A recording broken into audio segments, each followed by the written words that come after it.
Night settles over Normandy like wet wool, heavy and unclean. The hedgerows, those thick green walls that split the countryside into small claustrophobic rooms, hold the day's smoke and the day's smell. Somewhere beyond them, artillery still mutters in the distance, not loud enough to flatten this field, but close enough to remind every man that the war has not gone to sleep. In a shallow depression beside a broken lane, a platoon gathers in the dark with rifles and gear that feel twice their normal weight. They have not slept properly in days. Yet the order is simple: rehearse the assault again. It is not a lecture. It is not a talk about courage. It is a drill, quiet, precise, repeated, until the movement becomes something the body can perform without permission from the mind. The instructor stands a few paces ahead, helmet low, voice controlled. He calls out distances, angles, sectors of fire, the sequence of bodies moving through a gap in the hedge. The men stare at him as if he has lost his judgment. They have marched, dug, listened for footsteps in the dark, and flinched at every crack of a branch. Their eyes carry the dullness of people who have lived too long on adrenaline and too little on rest. The instructor holds their gaze without apology. He has seen what a small mistake costs. In his world, fatigue is expected.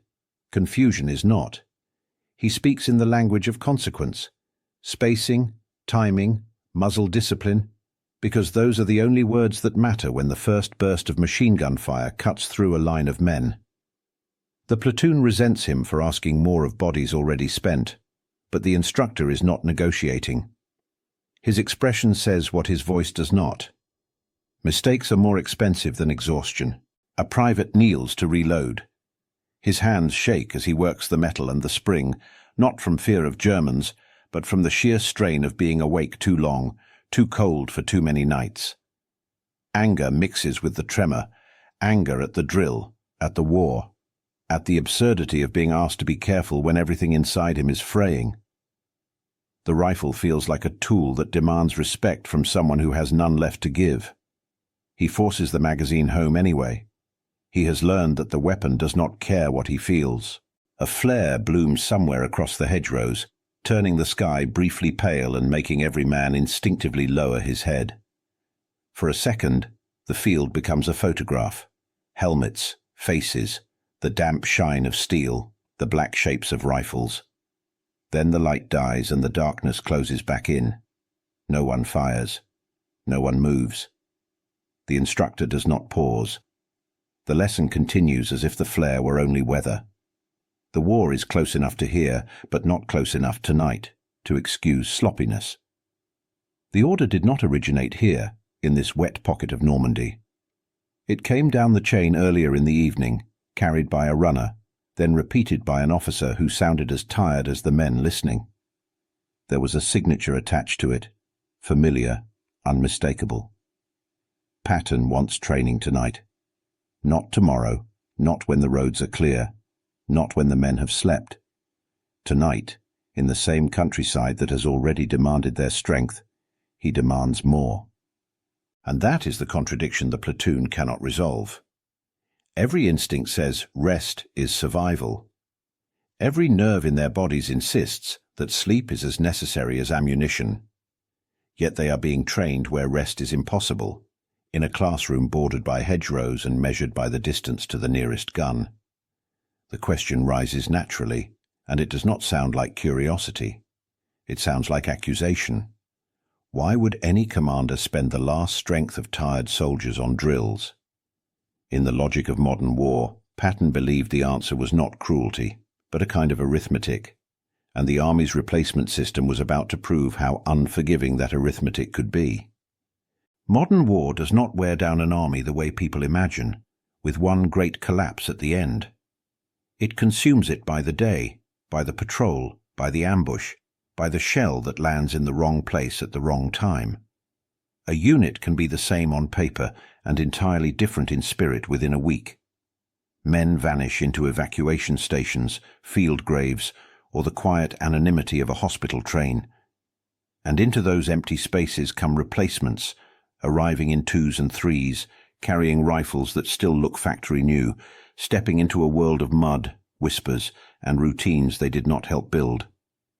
The front is not only a line on a map, it is a machine with moving parts: supply, fatigue, weather, enemy pressure. And one of its most expensive parts is experience. Every veteran who learns how to stay low without being told, how to read a hedgerow for hidden fire, how to keep spacing at night, is a piece of knowledge the army cannot easily replace. When that knowledge is destroyed, the machine does not pause. It keeps turning. It grinds away skill and replaces it with raw manpower, hoping repetition will do what time can no longer provide. A veteran watches a new arrival step down into the ditch beside the road. The replacement's uniform is cleaner than it has any right to be this close to the fighting, the cloth still holding its original color.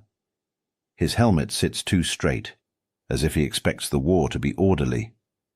The veteran notices the way the new man breathes through his mouth, the way he grips his rifle like it might slip away. And he thinks something he does not say aloud. He doesn't know the smell yet. The burned cordite that clings to your hands, the wet earth in your sleeves, the sourness that comes when fear lives too long inside a body. Patton understood this problem in the way he understood most things, as a danger that multiplies. Untrained men do not simply die. They die loudly. They expose positions, hesitate at the wrong moment, forget signals, crowd doorways, fire too soon, or fail to fire at all.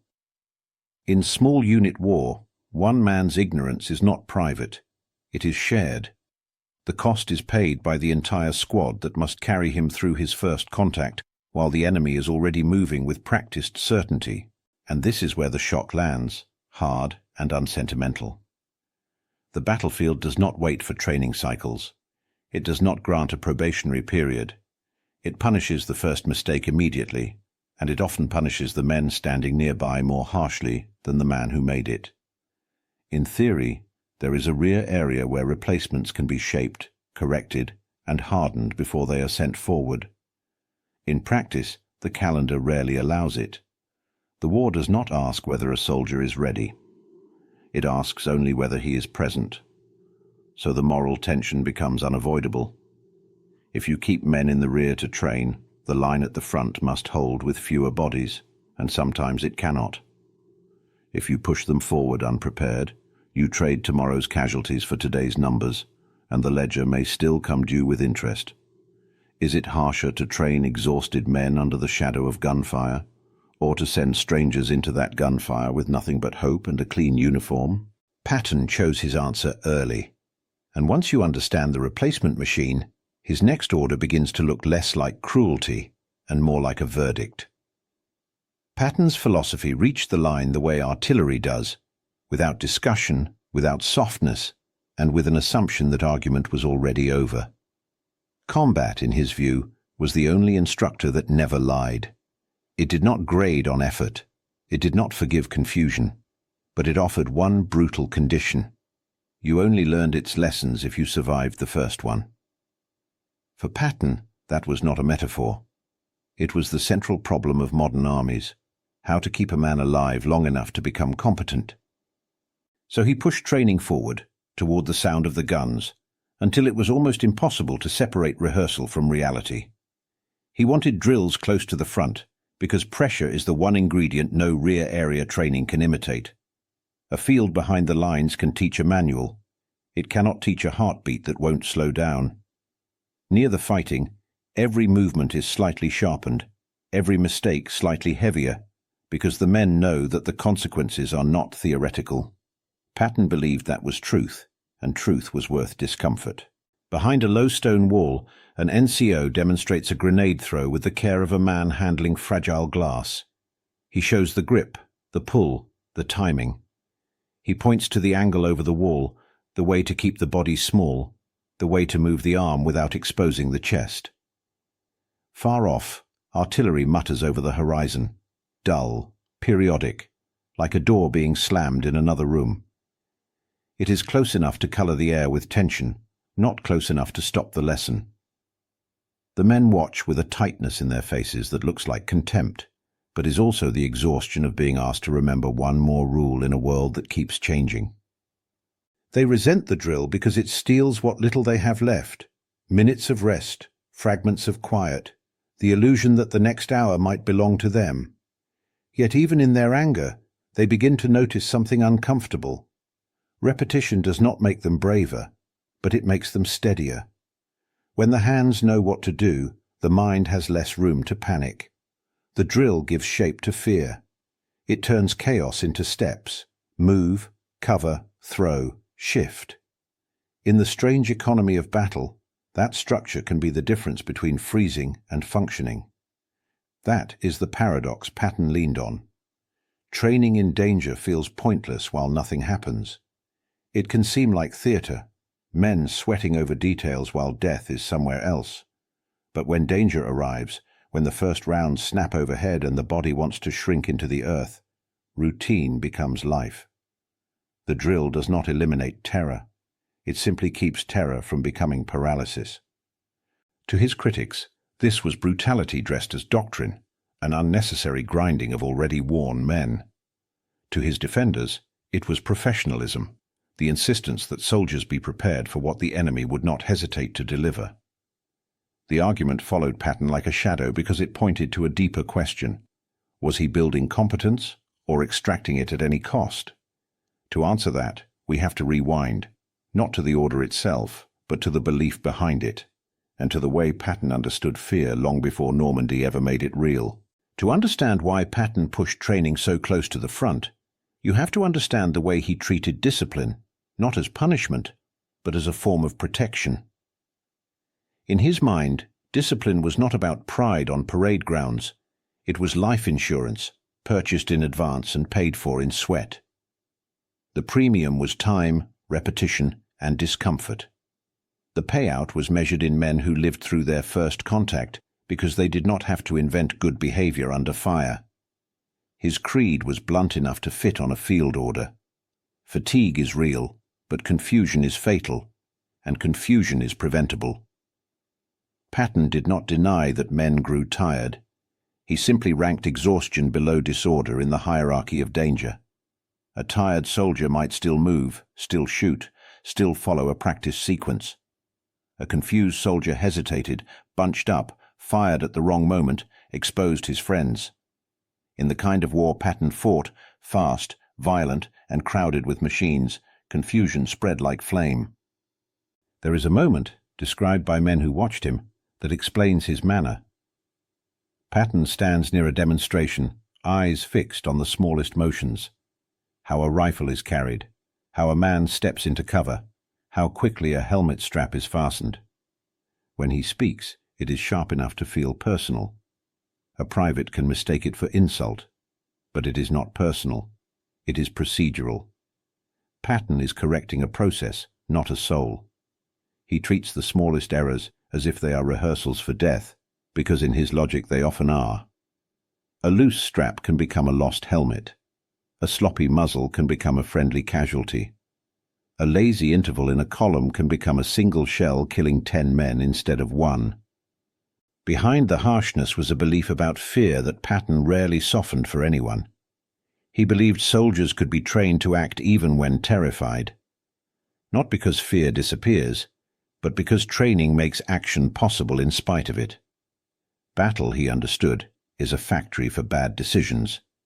It produces noise, smoke, false information, and sudden violence. It takes decent men and gives them seconds to choose. Patton wanted those seconds already spent in rehearsal, in drilled motions, in habits that held when thinking failed. He did not trust improvisation under fire. He trusted muscle memory. But belief, carried too far, becomes arrogance. Patton assumed that willpower could outrun limits, and that a hard standard could be enforced indefinitely. He knew men could be pushed. He sometimes acted as if men could be pushed without cost. In his letters and speeches, he spoke about endurance as a moral resource, something a strong man could summon if he simply refused weakness. That language had power. It also carried danger, because the body is not persuaded by slogans. Hunger, sleep loss, shock, and trauma do not negotiate. This is the moral irony at the center of his religion. Patton demanded control as if control could conquer the battlefield. Yet the one thing no general truly controls is human endurance, the nervous system's capacity to keep absorbing fear, cold, noise, and loss. A commander can order a march. He cannot order a spine to stop shaking. He can require alertness. He cannot command a mind to stay sharp after the third sleepless night. Patton fought chaos by imposing standards, but the men paying for those standards were made of flesh, not doctrine. Inside the army, there was a counter-belief, quieter but persistent. Worn-out men need rest more than lectures. Many officers understood that training had diminishing returns when soldiers were operating on empty. A drill might prevent one mistake, yes, but it might also become the mistake if exhaustion turned a rehearsal into an accident. Between these two beliefs, discipline as mercy and rest as necessity, the war forced choices that rarely felt clean. And as the fighting intensified, Patton's certainty would collide with the infantryman's reality, in a place where fatigue was not an excuse, but a permanent condition. For the infantryman, war is not a sequence of heroic moments. It is a climate you live inside. Meals arrive cold more often than hot, eaten with fingers that never quite dry. Socks stay wet for days, sometimes weeks, until the skin turns pale and tender, and the feet feel like they belong to someone else. Sleep comes in fragments, 10 minutes in a ditch, an hour against a wall, a half-dream interrupted by a shouted warning or the sudden cough of distant guns. Even when nothing is happening, alarms happen anyway. The body learns to flinch at silence, because silence can mean someone is listening. Over time, exhaustion stops being a condition and becomes an enemy with its own tactics. It erodes attention first, thinning the mind's grip on small things that keep men alive. Fingers forget to check a safety. A man stands too tall for half a second. Spacing collapses when the road feels endless and the shoulders ache under the pack. Voices rise above a whisper because whispering takes effort, and effort feels scarce. The infantry does not fall apart in dramatic ways. It frays. It loosens at the seams until a single bad moment can tear it open. There is a small, humiliating scene that repeats across armies. A sergeant stands in front of his squad during a briefing, trying to describe a route, a boundary, a signal. His eyes blink too slowly. His chin dips. For a moment he is asleep while standing, his head nodding forward like a man surrendering to gravity. Then he snaps awake, as if struck, and looks around with quick anger, angry at himself, angry at the war for making this happen in front of men who depend on him. He clears his throat and continues, pretending it was nothing. Leadership in combat often includes the private shame of having limits. This is the hard truth commanders rarely state aloud. Tired soldiers cannot absorb new doctrine the way fresh soldiers can. Training assumes attention. It assumes memory. It assumes a mind capable of taking in instructions and turning them into action. But exhaustion reduces a man's capacity to learn just when the battlefield demands the most learning. A new weapon appears, a new enemy tactic, a new terrain feature, hedgerows that turn every field into a fortress, towns that hide snipers in windows, roads that invite mines. The front evolves whether the body cooperates or not. And the front always demands adaptation. It demands that men change how they move, how they communicate, how they fire, how they survive. The war does not pause to let them recover before introducing the next problem. It is why veteran units can become dangerous again after taking losses, not because they lose courage, but because they lose the accumulated knowledge that made fear manageable. They are forced to learn new rules with a tired mind, and tired minds learn slowly. Here, the tension that follows Patton's armies becomes clear. Training can save lives by preventing the simplest, deadliest mistakes. A rehearsal can teach spacing that keeps one shell from killing a dozen. A drill can teach silence that keeps a patrol from walking into an ambush. But training can also break the people it is trying to save. It can turn fatigue into accidents. It can push men beyond the point where discipline becomes steady and instead becomes brittle. one sharp impact away from shattering. Patton's obsession, then, cannot be reduced to personality alone. It sits inside a larger machine. When operations move fast, when units are constantly shifted and replenished, when the calendar is merciless, training becomes both more necessary and more dangerous. The soldier's truth is that exhaustion is not weakness, it is physics. But the war has its own physics too, and it does not reward sympathy. Patton built his campaigns on tempo the way other commanders built theirs on mass. He believed speed was not merely a convenience, but a weapon. Movement so rapid the enemy could not reset, could not dig in, could not understand where the next blow would fall. In 1944 and 1945, as Allied forces broke out of Normandy and pushed across France, Patton's Third Army became famous for doing what armies are not supposed to do, moving far, fast, and often with an aggression that seemed to ignore the normal pauses of war.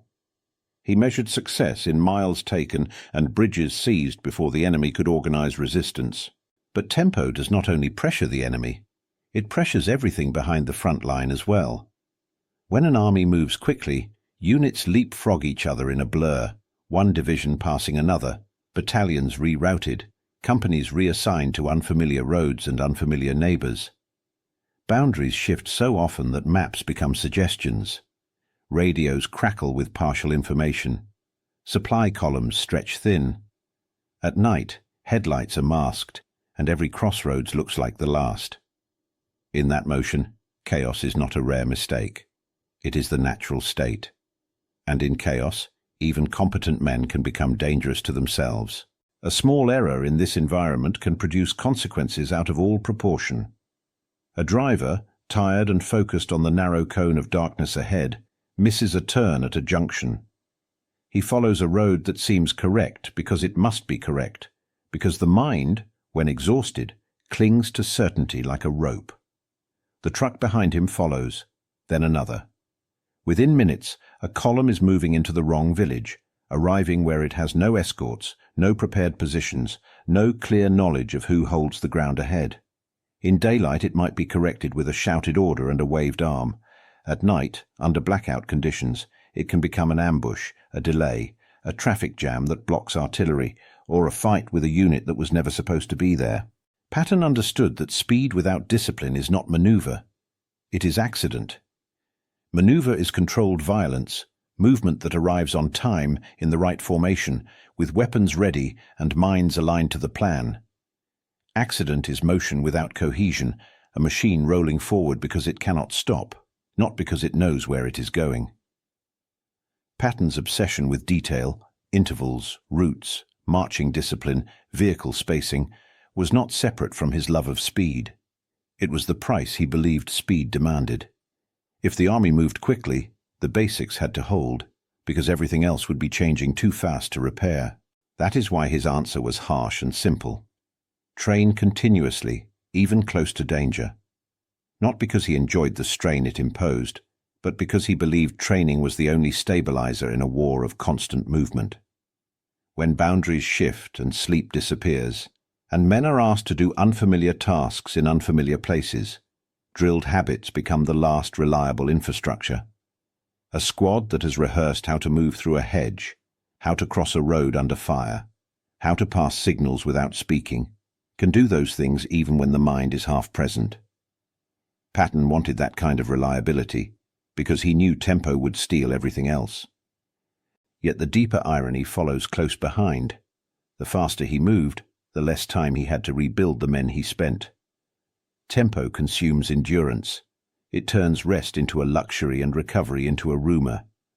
The very speed that created opportunity also created wear, on vehicles, on supply lines, and on human beings whose attention could only be stretched so far before it thinned to nothing. Patton demanded that the machine keep running, and he believed training could keep it from breaking. But training itself required the one resource tempo destroyed: time. And so we enter the struggle phase, the part of the war where Patton's methods stop being philosophy and start being test. Not in speeches, not in memos, but in mud, blood, and fatigue, where the question becomes brutally practical. Can discipline and rehearsal truly hold an army together when the pace itself is tearing it apart? Combat zone training did not resemble the clean geometry of a stateside range. It happened in half-light and bad weather, in fields that still held yesterday's shell holes. Men learned with their knees in mud, backs against hedgerows, helmets tilted low to hide cigarette glows that no officer officially permitted.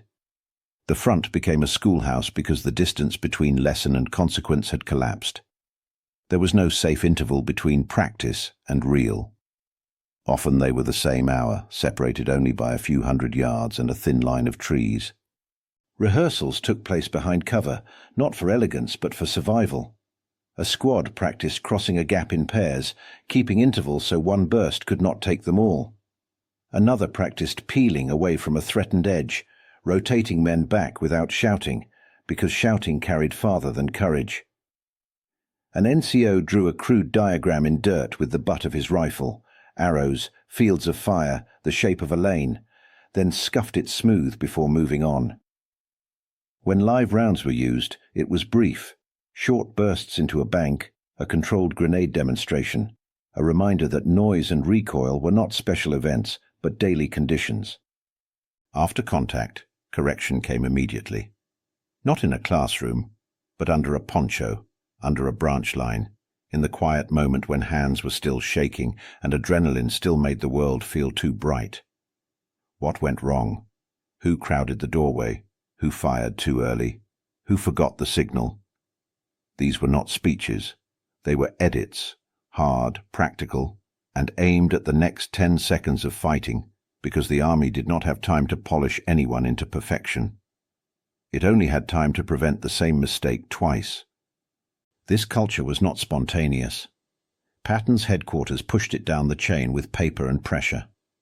Training memoranda circulated like combat orders, bluntly listing fundamentals, marching discipline, weapons maintenance, camouflage, spacing, noise control. Inspections reinforced the message. Helmets, straps, rifles, vehicle intervals, details treated as if they were ammunition. The point was not to look sharp. The point was to survive speed. Patton wanted an army whose habits would hold when maps changed, boundaries shifted and radios failed. For junior officers, it turned time into a debt that could never be repaid. An exhausted lieutenant might spend the day moving his platoon along broken lanes, then spend the evening integrating replacements, names he hadn't learned, faces he would soon have to trust. Near midnight he was ordered to run a night drill, hand signals, silent spacing, the approach to a hedgerow gap. He watched men struggle to focus with eyes that refused to stay open.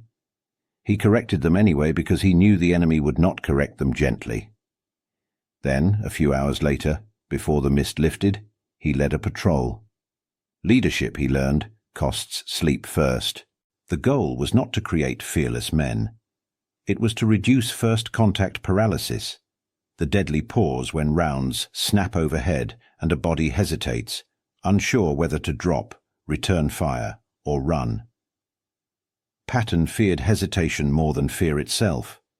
He believed that if simple actions became automatic, down, cover, controlled fire, interval, signal, then a unit could survive the initial shock long enough for judgment to return. Training was meant to buy a few seconds inside a firefight, and in war, seconds are a currency more reliable than heroism. The deeper logic was narrower than it sounded. Training under fire was not about learning everything. No rehearsal could cover every ambush angle, every town, every hidden machine gun. Patton's method aimed at something colder, preventing one deadly mistake per man. One careless muzzle, one bunched-up column, one shouted word, one forgotten safety. If repetition could erase just one fatal habit, it might keep a soldier alive through the day's worst moment. In Patton's arithmetic, that justified the discomfort. But the cost was real, and it arrived in several forms. Rehearsals drew attention. Movement, even cautious movement, could trigger enemy observation. A burst of live-fire familiarization might be mistaken for an attack. A platoon shifting positions behind a hedgerow could invite mortars that punished the very act of preparation. And inside the men themselves, fatigue accumulated like water behind a dam. There were days when drills sharpened a unit, and days when they dulled it, when tired hands fumbled, tired minds shortened distances, and tired leaders accepted good enough because the body demanded relief. There was also a psychological edge. Constant correction can build confidence, but it can also make men feel there is no refuge from judgment, neither from the enemy nor from their own chain of command. For some, the routine created steadiness, hands doing the right thing before panic could speak.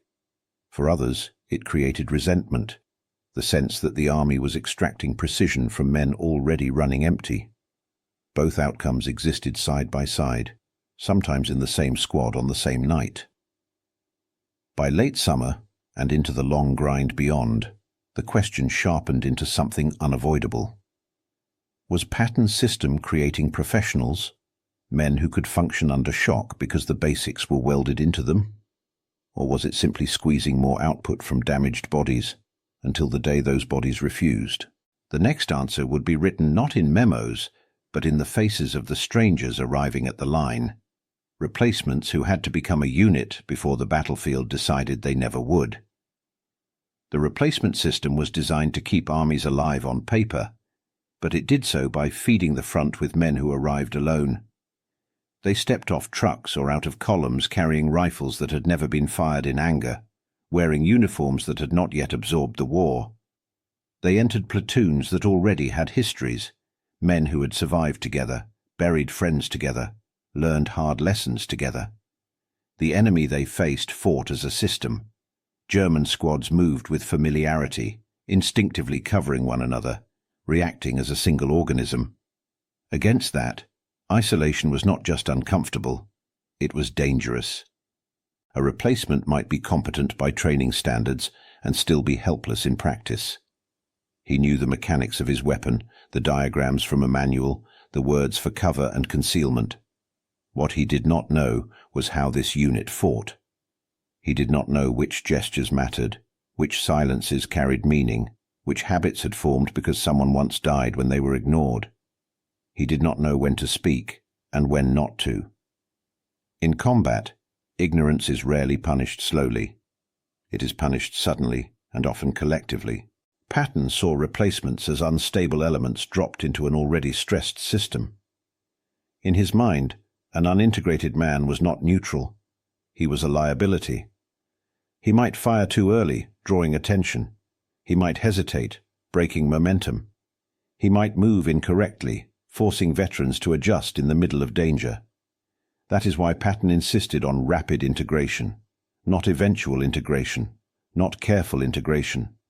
Immediate integration, carried out under conditions close enough to combat that bad habits could not hide behind comfort. So replacements were pulled into drills almost as soon as they arrived. Not ceremonial drills, but intimate ones. How to move through a hedgerow without exposing your shoulders. How to cross a road that might be watched. How to pass a grenade without fumbling. How to receive one without looking down. They learned where to stand so they did not block another man's line of fire. They learned spacing not as a rule, but as a reflex. Discipline was enforced early, sometimes harshly, because the unit did not have the luxury of letting a new man find his way. There is a moment many replacements later recognized as the beginning of real learning. A new soldier watches veterans during a pause, while an NCO speaks, while equipment is checked, while the unit waits for movement orders. He notices that the veterans are not relaxed, but they are not visibly tense either. Their faces change before danger arrives. They grow quiet without being told. They adjust their gear with small, practiced motions. When a sound carries over the hedgerow, something unfamiliar, something wrong, the change registers on their expressions before the order comes. The replacement begins to understand that survival is communicated non-verbally. Faces, posture, silence. This is knowledge that cannot be taught on a range. That is why training happened so close to the front. Fear accelerates learning, not because fear is good, but because it strips away fantasy. Near the fighting, A replacement does not have to imagine what mistakes cost. He can hear it. He can feel it in the air when artillery sounds closer than expected. He can see how veterans behave when a flare rises or when a single shot cracks somewhere down the line. Fear becomes a teaching tool, not a surprise waiting to ambush him later. Patton's harshness toward replacements was often misunderstood as indifference. In reality, it was intent. Better to be humiliated in practice than buried in combat. Better to be corrected sharply behind cover than corrected permanently in the open. Veterans did not always appreciate the process. It forced them to spend energy on strangers they might not trust yet. Replacements felt exposed, their ignorance made public. But the alternative, sending a man forward uncorrected, was worse, because it placed the cost of his learning on the people beside him. The deeper truth is that training also functions as a language. Shared drills create shared expectations. When men move the same way, react the same way, and respond to the same commands, trust forms faster than it ever could through speeches or encouragement. In combat, trust is rarely emotional. It is procedural. It is the belief that when something goes wrong, and it always does, the man next to you will respond in a way you can predict. That predictability is safety. Through repetition, replacements slowly stopped being strangers. They became men who knew where to stand, when to move, when to stay silent. They learned not just what to do, but how this unit did it. The transformation was not complete, and it was never guaranteed. Some men adapted quickly, others struggled, their nerves lagging behind their bodies.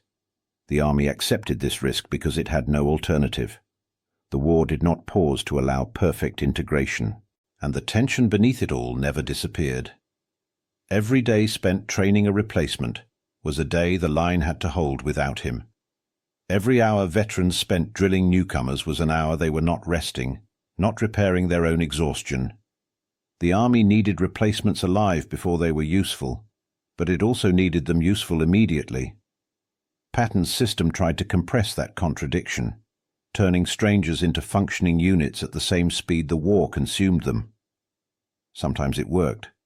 Sometimes a replacement survived his first contact because he recognized a signal, followed a drill, trusted a pattern that had been forced into him under pressure. Other times, there was simply not enough time. The line did not have the day required to make a stranger safe. Sometimes, it did not even have the night. And when that happened, the question was no longer whether the training was harsh. It was whether any system, no matter how disciplined, could truly outrun the speed at which the war demanded new men to become old soldiers. Combat fatigue did not announce itself with drama. It arrived quietly, accumulating like pressure beneath the skin.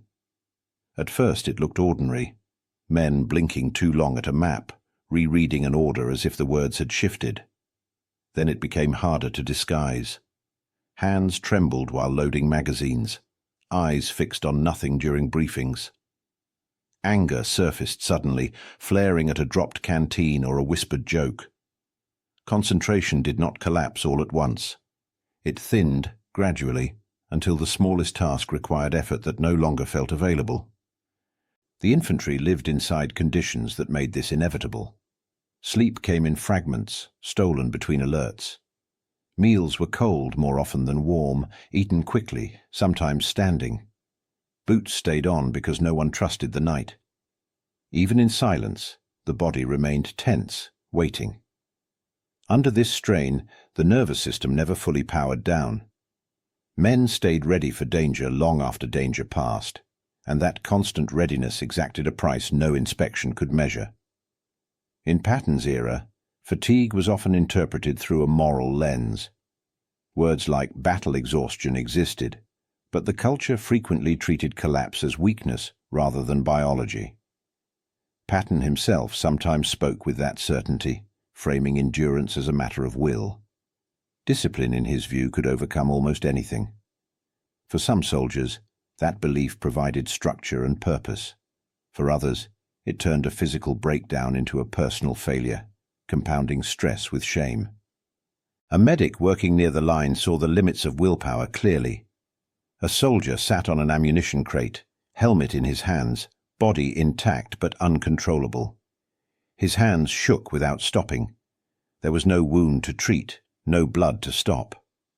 The soldier kept apologizing, as if he had chosen this state. The medic knew better. Courage had not disappeared. The nervous system had simply reached a point where it could no longer regulate itself. The body had taken command away from the mind. This was the enemy that did not wear a uniform. Artillery could be anticipated. Positions could be attacked or avoided. Combat fatigue could not be ordered to retreat. It lived inside experienced men, turning reliability into uncertainty without warning. A steady rifleman could become hesitant. A disciplined squad could grow careless. Training, meant to impose control, sometimes collided with systems already stretched too far. Here lies the moral tension. Training can reduce panic by replacing hesitation with habit. A drilled response, down, cover, fire, move, can prevent paralysis in the first seconds of contact. But training cannot erase trauma. It cannot restore nerves worn thin by loss, noise, and constant threat. Drill shapes behavior, not recovery. When exhaustion reaches a certain depth, repetition alone cannot repair it. Relentless training therefore carried risk alongside benefit. It produced competence, men who functioned under fire, who moved correctly, who did not freeze. Yet competence built on exhaustion is fragile. It may hold for days, even weeks, and then fail suddenly. A man who performed flawlessly yesterday might fumble today. A leader who stayed calm through shelling might lose control in a briefing. These moments were often judged as temperament. More often, they were the visible edge of fatigue finally breaking through. Commanders understood the problem, even when they could not solve it. Rest cycles were ideal in theory. Time off the line, sleep, recovery. But the front did not operate on theory. Offensives demanded momentum. Counterattacks demanded presence. Casualties demanded replacements, and replacements demanded supervision. Units stayed forward not because they were ready, but because no one else could replace them. Patton answered this reality with control. Inspect more, drill more, correct immediately. If chaos was inevitable, then discipline had to be relentless. He could enforce standards, repetition, precision. What he could not enforce was the human limit. No order could command a tremor to stop. No inspection could restore attention after too many nights without rest. Yet the army behaved as if steadiness could be manufactured, because the alternative was admitting how quickly war dismantled men. By late stages of the campaign, the signs were everywhere. Blank stares, sudden anger, rigid movements meant to hide instability. Some men were evacuated and returned. Others were labeled weak and pushed on. Many simply endured until endurance ran out. Fatigue did not care about rank or reputation. That is the chilling truth beneath combat zone training. The army was trying to produce steady soldiers in a world designed to unmake them. Discipline could delay collapse. It could not always prevent it. And as the war pressed forward, the question became unavoidable. How long could training hold together men whose greatest enemy was already inside them? The argument about Patton's training methods did not live comfortably in headquarters tents. It lived in the thin space between a squad and the first burst of fire. On an overcast morning in Normandy's patchwork of lanes and hedgerows, a patrol moved as if it were rehearsing, because, in a sense, it was. The men kept their distance without being reminded. Their boots found the softer ground off the road. No one spoke above a breath. They did not look heroic. They looked methodical, almost bored, as if the caution itself had become routine. Ahead, the hedgerow line bent at a corner where the lane narrowed. It was the kind of place that invited an ambush. Limited visibility, high banks, good cover for a machine gun, and a field of fire that punished anyone who bunched up. In earlier weeks, a unit might have drifted closer together there, drawn by instinct and fatigue into a single vulnerable knot. But this time, the spacing held. A man in front lifted 2 fingers, halt, without turning his head. The file stopped in place, each soldier freezing where he stood, leaving no convenient cluster for the enemy to harvest. They waited. A faint sound carried across the hedge, metal on metal, then silence. The squad leader did not need a speech, he needed the pattern. 2 men eased left, 2 eased right, angles widening, rifles ready but not firing. It was slow, controlled movement, the kind that feels pointless until the alternative appears in the form of sudden death. When a shot finally cracked, sharp, close, the squad did not surge forward or collapse backward. They dropped, returned fire in measured bursts, and shifted into the positions they had practiced behind ditches and walls at night. The ambush, if it existed, never fully closed its jaws. The enemy did not get the easy kill. The squad withdrew with no casualties, not because they were braver than anyone else, but because their drilled habits denied the enemy a simple mistake. Later, men would describe moments like this without poetry. We didn't bunch up. We kept quiet. We did what we were taught. In war, that is sometimes the highest praise available. Training had not guaranteed safety, but it had changed the shape of danger. It had reduced the enemy's advantage from certainty to probability, but the turning point was not a celebration. The same week, in a different patch of ground, repetition failed in a way that felt almost cruel precisely because it was small. A tired soldier, good enough on drills, obedient enough under inspections, made a simple error under real pressure. During contact, he rose too high to move, exposing his silhouette for a fraction of a second. Or he fumbled the timing of a grenade, hand too slow, mind a beat behind the body. It was not stupidity. It was fatigue, the invisible weight that training could not always lift. The enemy's response was immediate and unemotional. A burst of fire punished the mistake the way the battlefield always did, without interest in excuses. In the aftermath, the men did what Patton's system demanded. They held an after-action review under a tarp in the rain, the fabric snapping softly as wind worried it. Mud clung to boots. Rifles lay across knees. The voices stayed low, not out of reverence, but habit. The squad leader spoke through the sequence again. What happened? What should have happened? What could not happen next time? Faces listened with a stillness that was not calm, but compression. Even as they absorbed corrections, gunfire seemed to continue in the mind, echoing behind the eyes. War does not end when the shooting stops. It lingers, and training competes with that lingering. This is where the documentary truth becomes unavoidable. Training changes probabilities, not destinies. It can reduce the chance of panic. It can prevent the easiest, most common errors. It can turn a first contact from a massacre into a fight the unit can survive. But it cannot eliminate chance, exhaustion, fear, or the enemy's skill. No amount of rehearsal can guarantee that a man's hands will be steady on his 4th sleepless night, or that a shell will not land in the wrong place at the wrong time. Training is not armor. It is leverage, powerful, limited, and dependent on what the human body can still provide. For Patton, this was enough. His belief sharpened into a kind of grim calculus. If training reduces casualties even slightly, it is worth the pain. He did not need it to be perfect. He needed it to be better than the alternative. If one drill prevented one squad from bunching up, if one inspection kept one rifle from jamming, then the cost, in sweat, in resentment, in fatigue, could be justified as a form of mercy that looked hard only because war was harder. His critics sharpened too, and their argument was not sentimental. They pointed to the invisible casualty list no one published.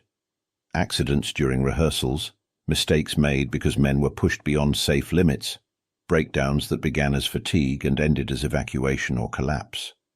They argued that training, when relentless, could become another form of attrition, less visible than enemy fire, but real in its effects. A soldier broken by exhaustion still left a gap in the line.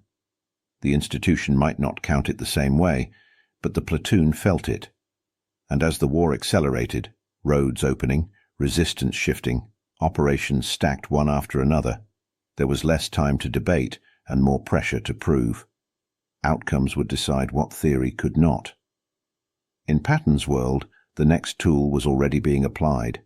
Not just drills in the mud, but inspections that turned fear itself into a weapon of discipline. Because soon, Patton would appear in person, and for many men, the sound of his approach would be almost as tightening as the sound of enemy guns. In Patton's army, an inspection was not a formality. It was a battlefield rehearsal conducted without gunfire. He walked lines as if he were reading a map of future mistakes, and he treated small details like predictions. A helmet sitting too high was not sloppy. It was a head exposed at the wrong instant. A rifle with grime in its action was not untidy. It was a weapon that might fail when there was no second chance. Chin straps, buckles, canteens, webbing, items that seemed trivial in quiet hours, were examined as if lives had been signed to them. The logic behind this fixation was simple and relentless. In modern combat, avoidable errors compound. One man's jam forces another to cover an extra sector. One loose strap becomes a lost helmet in a scramble. One undisciplined interval on a road turns a single shell into a cluster of casualties. Patton believed that if the smallest controllable things were controlled, the uncontrollable might become survivable. Standards were not vanity. They were insurance, and the premium was paid in routine. But the method he used to enforce those standards was not soft persuasion. He used fear deliberately, fear not of the enemy, which every man already carried, but fear of public failure, fear of being singled out, corrected sharply, and remembered. The emotion he cultivated was specific, the anxiety of being seen as careless by the most demanding commander in the theatre. Patton understood that in a tired army, reminders fade quickly. Fear does not fade as easily. It keeps men vigilant when willpower runs low. A micro moment captures the atmosphere. A soldier stands in formation as word travels down the line that Patton is nearby. He checks his gear again, though he checked it minutes earlier. His fingers tighten a strap, then re-tighten it, as if the buckle might betray him. The trembling in his hands is not cowardice. It is the pressure of exposure, failure made public, judged in a glance. He is not imagining German fire. He is imagining Patton's eyes moving over him, finding the one flaw that marks him as careless. When Patton finally appears, the effect is theatrical, even if the intent is practical. His uniform is sharp, his movement brisk, his presence loud without shouting. He stops at a helmet, at a rifle, at a strap, as if each object is a test of seriousness. Men feel the inspection before it reaches them, the tension rising like a rope being pulled tight. Officers feel it too, because the judgment implied is not only personal, it is institutional. If standards slip here, they slip everywhere. The psychological exchange at the center of this system is the reason it endured. Patton offered certainty in return for obedience. War is confusion by design. Plans break, routes change, enemy fire arrives from angles no briefing predicted.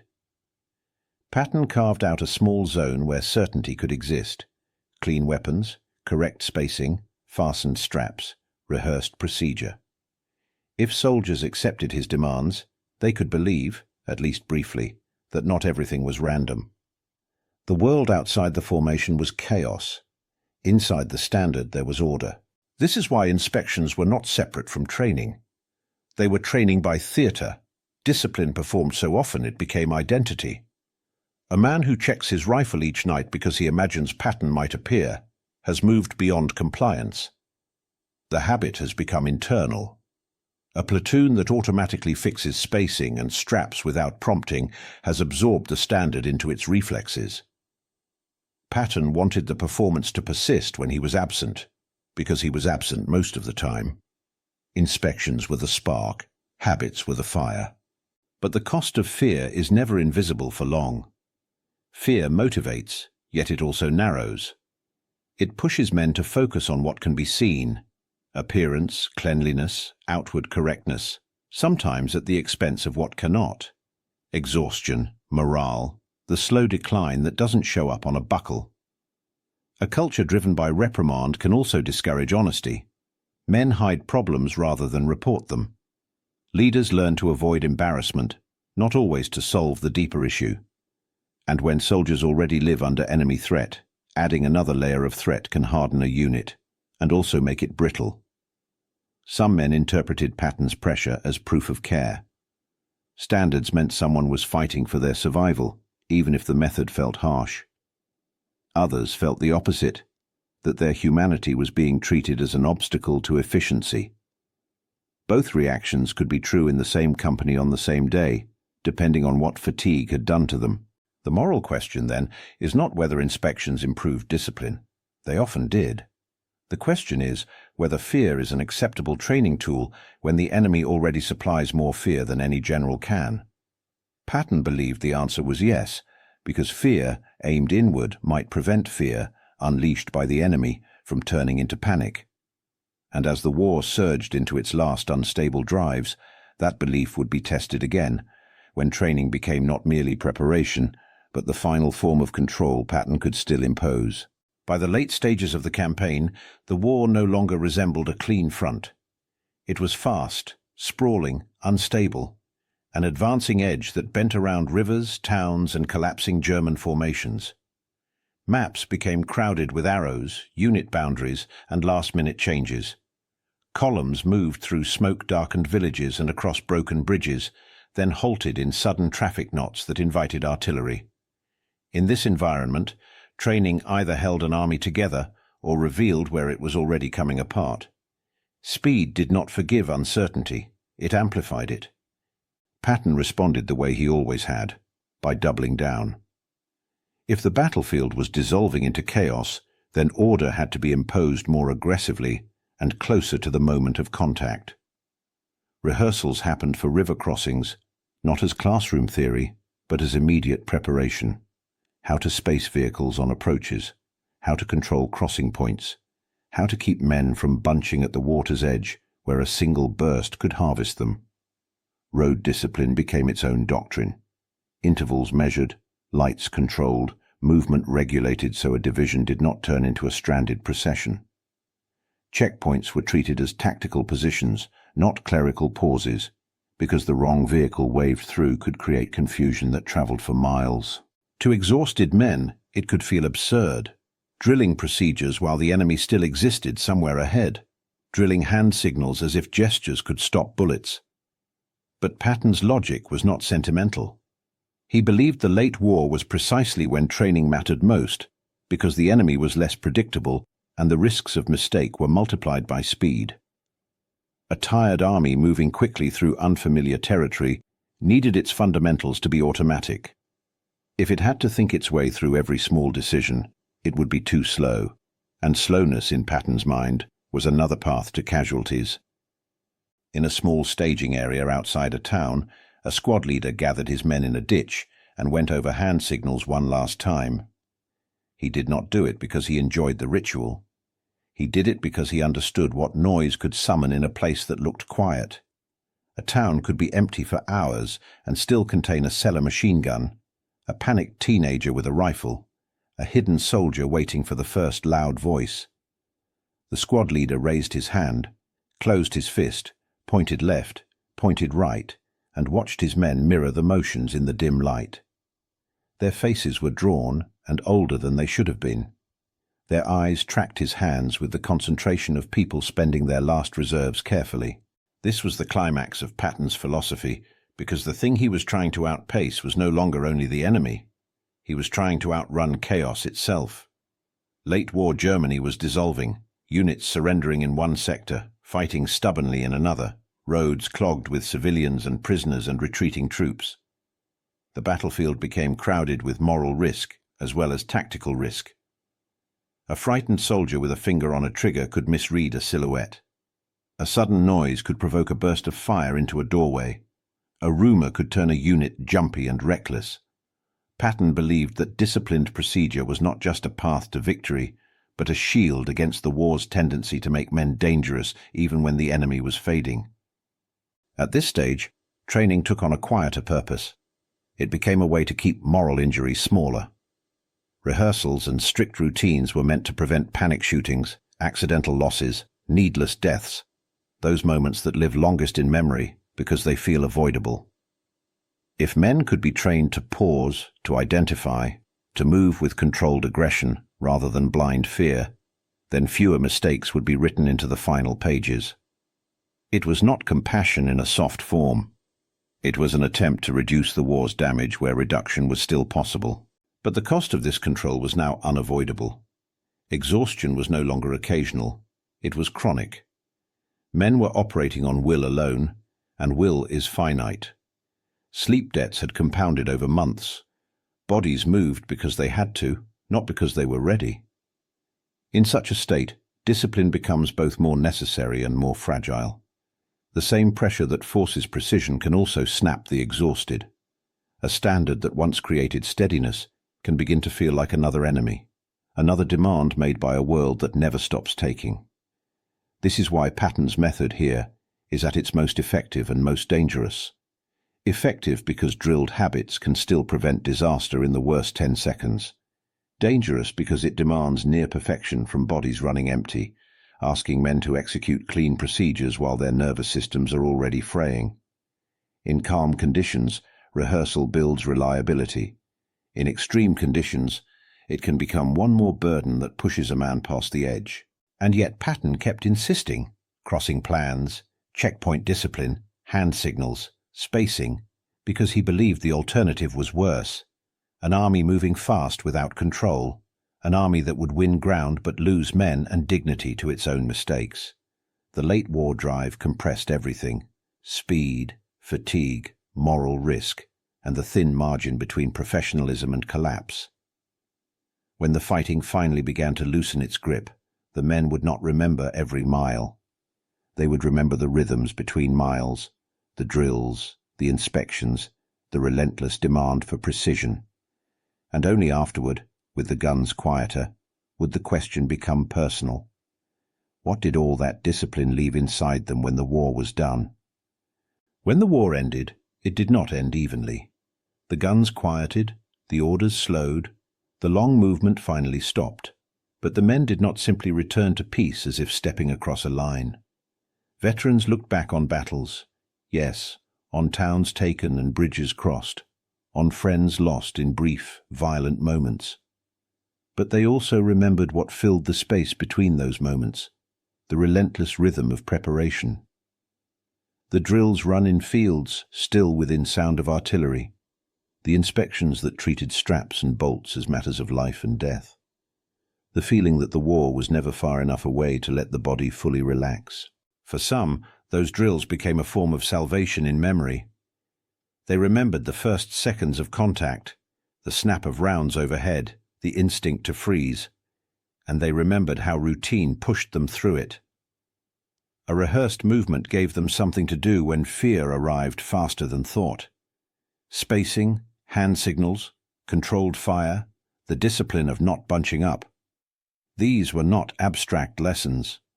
They were the difference between returning and not returning. In their recollection, training did not erase terror. It gave terror a boundary. It turned panic into procedure and procedure into survival. Decades later, a veteran might describe a habit with the calm embarrassment of a man noticing his own reflexes. He wakes in the dark and checks his belongings without thinking. Wallet, keys, the small objects of civilian life arranged as if they might be inspected. He runs his hand along a strap or a buckle with the same motions he once used on webbing. He says he does not know why he still does it. Then, after a pause, he admits he does know. Part of him still expects Patton to appear, sharp and impatient, turning a private routine into something public. It is not admiration or resentment in that moment. It is residue, the way discipline, repeated under threat, can become a permanent pattern. Others remembered the same drills with a different meaning. They did not deny that training could save lives. They resented what it demanded. They remembered nights when exhaustion felt like a physical injury, and the order still came: rehearse again. They remembered instructors who spoke as if fatigue were a weakness to be corrected, rather than a condition to be managed. In their memory, the drills were not protection, but pressure. One more extraction from men already spent. The war took sleep, warmth, and certainty. The training at times felt like it took dignity too. The truth is that both memories can be accurate, even when they contradict. Training could be the thing that kept a man alive in one moment, and the thing that pushed him toward collapse in another. It could reduce mistakes and still amplify strain. It could produce calm competence and still leave behind a private bitterness. This is what makes Patton's legacy difficult to settle into a clean verdict. War rarely offers moral clarity. It offers outcomes, and outcomes carry costs that cannot always be counted. The quiet consequence is that Patton's approach did not end with the war. The lessons of combat zone training, continuous rehearsal, strict attention to fundamentals, integration of replacements under realistic conditions, flowed into post-war doctrine. Armies wrote manuals and built training programs with the memory of 1944 and 1945 behind them. But the same habits that shaped doctrine also shaped men's inner lives. Routine became muscle memory, and muscle memory does not always stay on the battlefield. For some veterans, a drilled response remained useful. Order in daily life, confidence in preparation. For others, it became part of what haunted them. The sense of always being judged, always needing to be ready, always waiting for the next alarm. Over time, Patton himself became simplified in memory, as famous men often do. To some, he was a genius of movement and discipline, the commander who demanded professionalism and got results. To others, he was a brute, a man who treated soldiers as fuel for his ambition. Those portraits are convenient. They are also incomplete. The uncomfortable truth is that Patton's harshness was often rooted in a genuine fear of waste of lives through avoidable error. Yet harshness still hurts the men who endure it, even when the motive is protective. Intent does not cancel impact. In war, mercy can look like punishment, and punishment can be delivered by people who believe they are saving you. When veterans spoke of Patton, they often spoke around that contradiction. They remembered his standards. They remembered his pressure. They remembered what it demanded from bodies that were already running on reserves. And they remembered the moments when those standards held, when the drilled basics carried them through chaos that would have otherwise swallowed them. In the end, the Army's real question is larger than whether Patton was right. War forces nations to decide what kind of institution they are willing to become in order to win, how much pressure they will apply to human beings, and how they will justify it when the shooting stops. Patton's men carried that question home with them, long after the drills ended, because the habits remained, quiet, persistent, and difficult to lay down. To weigh Patton's combat zone training, you have to treat it like a ledger rather than a legend. The entries are not speeches or reputations. They are outcomes, some visible, some quiet. On one side is the argument Patton believed in with near-religious certainty. Training saves lives. It reduces mistakes that the battlefield punishes instantly, especially among replacements and shaken units. A man who has rehearsed spacing is less likely to bunch up on a road. A man who has practiced silent movement is less likely to speak at the wrong moment. A platoon drilled in basic procedures is less likely to freeze when the first burst of fire tears through the hedgerow. There is no mystery in why this works. Combat is not only courage, it is coordination under shock. Even experienced men can lose that coordination when fear arrives fast and information arrives slow. Training gives them a script when the mind wants to improvise badly. It does not make them invulnerable. It makes them less wasteful with their own lives. In a war where armies were constantly replenished with strangers, this mattered. It could turn a replacement's first hour from a death sentence into a chance to learn and survive. But the other side of the ledger is not sentimental. Training in combat zones also risks compounding fatigue, pushing men beyond safe limits at the exact moment they need recovery most. Sleep is not a comfort, it is maintenance. Without it, attention erodes, Judgment slows. The body begins to betray the mind. In that condition, extra drills can stop being protection and start becoming damage. A tired man makes mistakes in rehearsal. A tired leader misses warning signs in his men. A tired unit becomes brittle, still functioning, still moving, but one shock away from a breakdown that no standard can correct. The moral accounting becomes most visible in the middle ranks, where the theory meets bodies. An officer stands with two duties that pull in opposite directions. He has orders to keep standards high, spacing, noise discipline, weapon readiness, because he knows what happens when standards slip. He has also watched men nod off while standing, watched their hands shake while cleaning rifles, watched small irritations turn into sudden anger. He understands that rest is not laziness. It is the difference between a unit that can learn and a unit that can only endure. His dilemma is not abstract. It is a daily choice. Keep men alive through discipline, or keep them alive through rest. This is where the argument becomes uncomfortable, because both sides are driven by the same motive. Patton's pressure and the officer's hesitation are both rooted in fear of unnecessary loss. One fears the loss caused by sloppiness, avoidable mistakes that kill men who might have lived. The other fears the loss caused by overuse, men pushed so hard that they break, and broken men are also casualties, even when no bullet touched them. Each side believes it is protecting soldiers. Each side can point to evidence, and in war, evidence rarely arrives cleanly. It arrives mixed with chance and weather, and the enemy's own competence.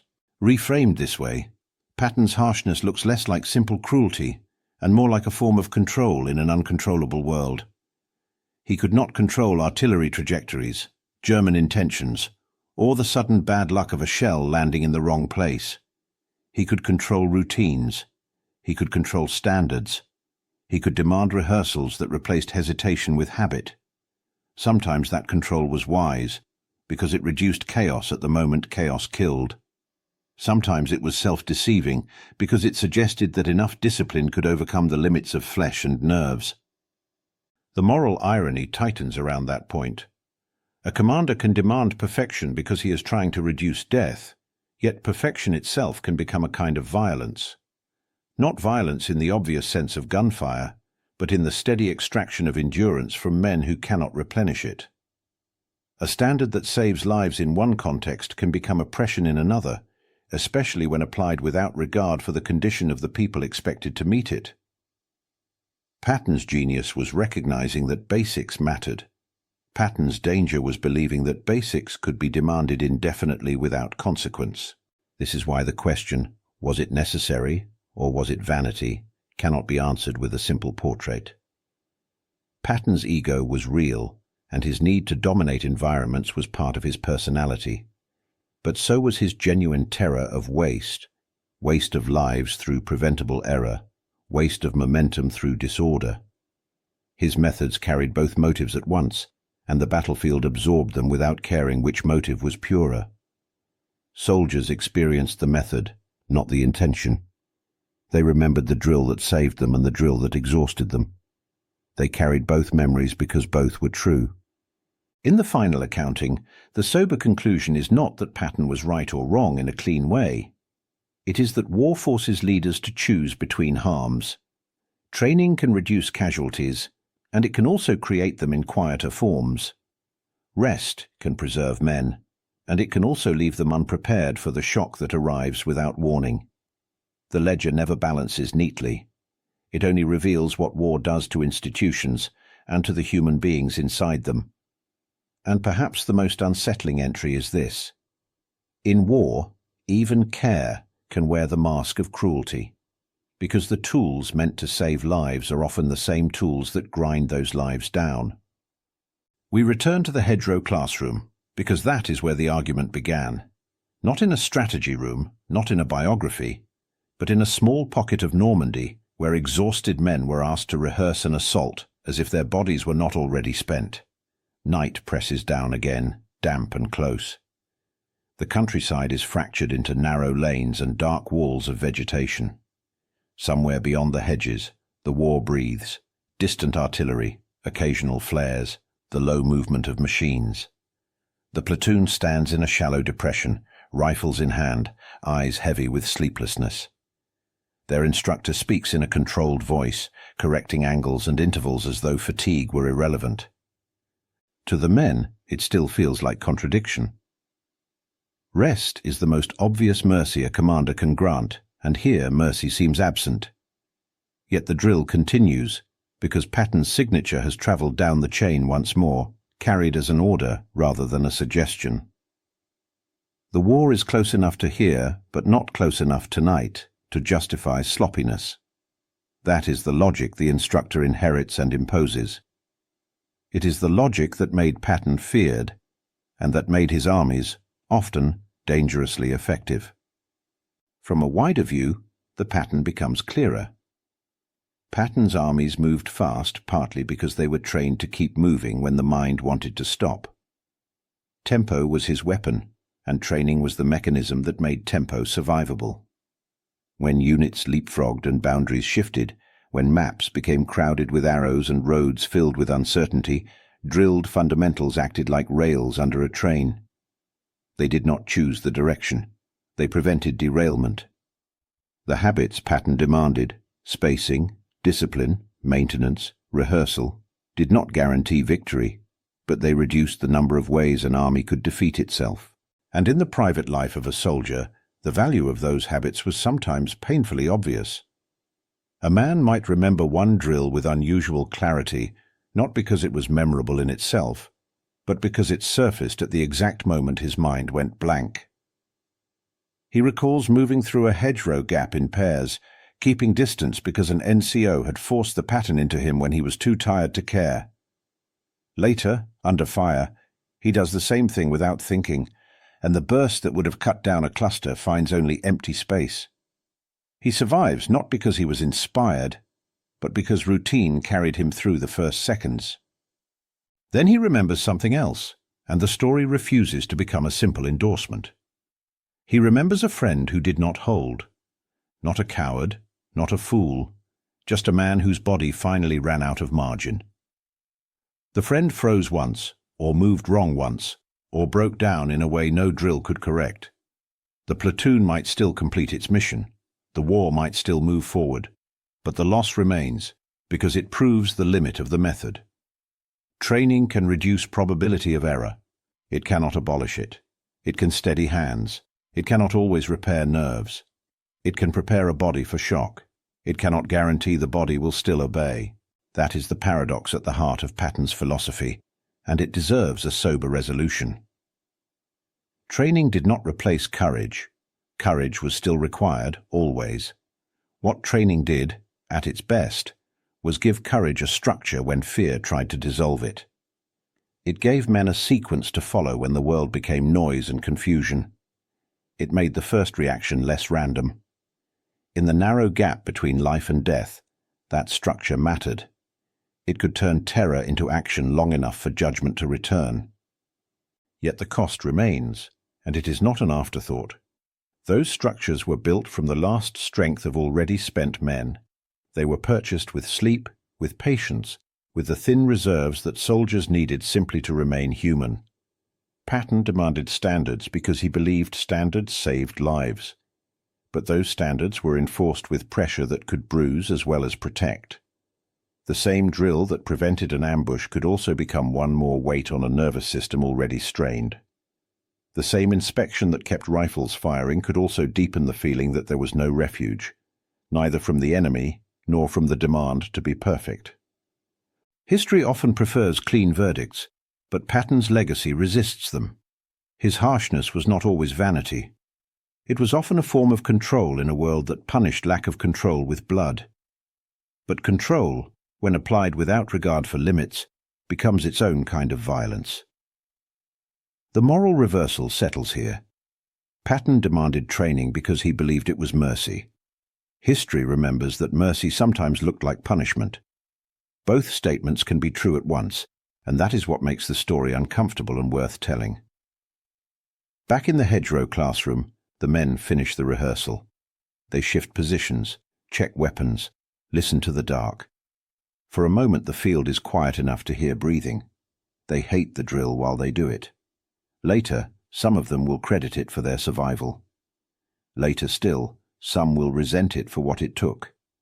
The war will end, but the habits will persist, carried home in small motions and restless nights.